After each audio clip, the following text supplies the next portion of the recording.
Kailangan niya padala sa ospital! Lilet! Hindi na ako makakapag-antay sa ambulance. I'm taking Lilet to the hospital now. No! No, that's bad! It's dangerous! Let's wait for the ambulance, please!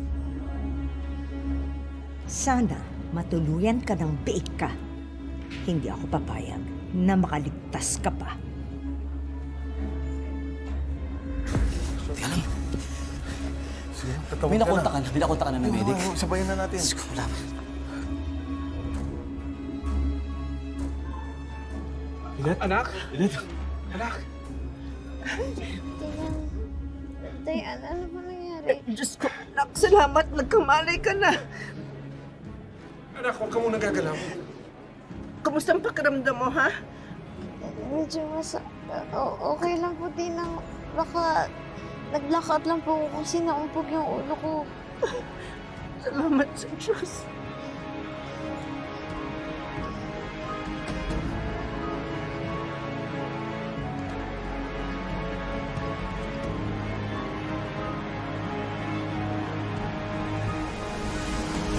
Emong! Anton, may malay na! May malay na si Lilet! Ha? Oo! Ay, naku, salamat sa Diyos. Grabe ang kaba ko din.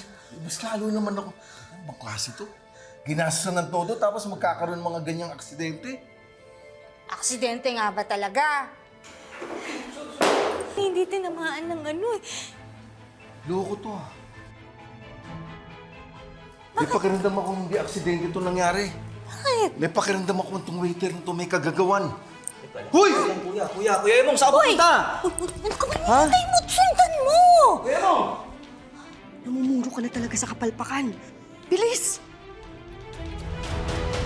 Sigurado ka ba na maayos ang katawan mo? Hindi biro ang ganitong aksidente. Baka anak, kailangan natin makita ka ng doktor para masiguro natin na walang malaking pinsala sa katawan mo. Tama si Tinang Sas mo. We can't take any chances, lalo na pag head injury. Pagdating ng ambulansya, dumiretso tayong ospital. Oo nga, Lilet. We need to be certain about the extent of the injury.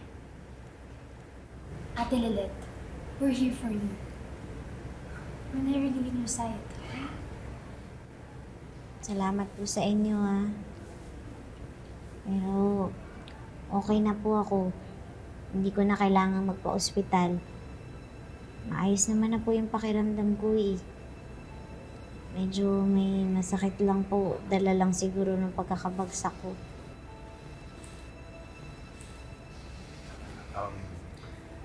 Tungkol ho dun sa pagbagsak ng chandelier. Kailangan po yata ng proper investigation kung bakit nangyari. We need to consider the potential cause. Was there any malfunction or negligence involved? This could very well be a negligence case. If they failed to check for a possible faulty rigging, then they will be liable for damages. We need to rule out every possibility. Let's just focus on Lilet now. That's the priority. Everything else can wait. Don't worry, we've already covered all the initial legal steps. I've already called the police, and they're on their way. Wala tayong palalampasin na kahit anong detalye dito.